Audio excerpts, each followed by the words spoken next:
guys, Dave here. Welcome to Centurion's Review. One of my favorite video games in the 1990s was Doom. So Reaper Miniatures had come out with some Doom figures a long time ago. I had gotten a bunch of them, but not the full collection. So later on, Bethesda re-released the miniatures at a really high price, but I bought them anyways. So this is the box I got. On the back, it just shows what the figures are inside, and then inside it's got a really good insert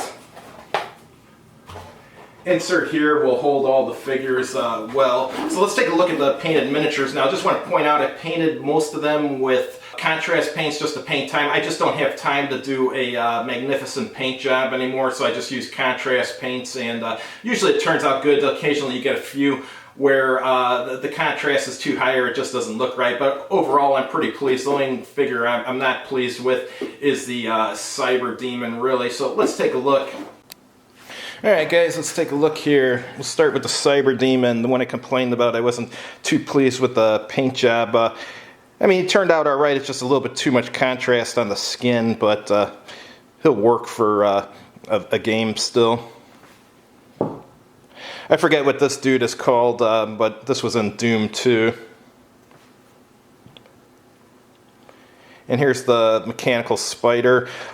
This was actually easy to paint. I was worried it'd be hard to paint. I used, like most of them, I used contrast paint, but I also used contrast metallics, which I just got from Army Painter. Those, you got to be careful with. Straight out of the bottle, they don't work like contrast paint at all. You have to mix them with contrast medium, and then it actually works like contrast paint, so something to know about. All right, this dude here spits out skulls.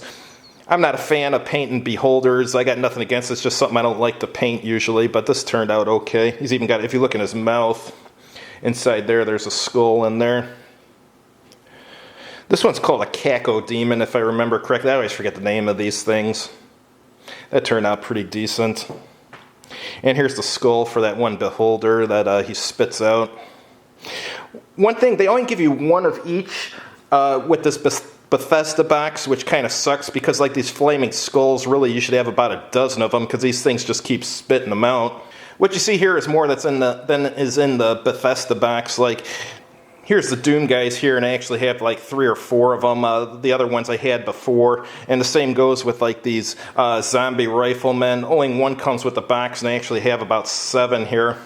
These are all sculpted by Sandra Garrity, and she screwed up on the M16 on this guy. It's much too large for the size of the man. This is more like M14 or M1 size, so she should have scaled that down a little bit. And here's the standard shotgunners, and I made a mistake while painting. I thought they had green uniforms like the zombies, but in reality, in the video game, they're wearing a black uniform, but oh well, life goes on. Here's one of those machine gunners with the Gatling gun. Here's a figure that either Bethesda forgot to reprint or is a conversion. This one is dressed as a Doom guy with a Doom guy helmet, and I haven't seen one somewhere else, so I'm wondering if when I bought this it was actually a conversion and I didn't realize it. But yeah, there's not one like this in the box. Let me show you it compared to the zombie version. See, it's the exact same thing, but with a different helmet, which makes me wonder if it's a conversion. I actually asked Bethesda about it, and they never replied to my email when I asked about it. Here's a Baron of Hell. I couldn't use contrast paint on this guy because I don't have anything that looks anything like pink as far as contrast paints. It turned out all right. Nothing great. I forget what these guys are called. These are cool, though. Easy to paint, too. And here's some of the demons. I took some artistic liberty. In the video game, they're straight up pink, and I thought they were a little too pink, and I didn't like it, so I made them more of a red than a pink. And I think I showed you the Doom guy already, or one of them. And here's the imps. I got 1, 2, 3, 6 of them. Only one comes with the Bethesda box. These will come in handy. And this guy here, I forget what his name is, he painted up real easy. Doesn't look that great, but for a simple paint job, it will do. But anyhow, here's all the extras that I had before. I got the Bethesda box. Thanks for watching, and have a good day.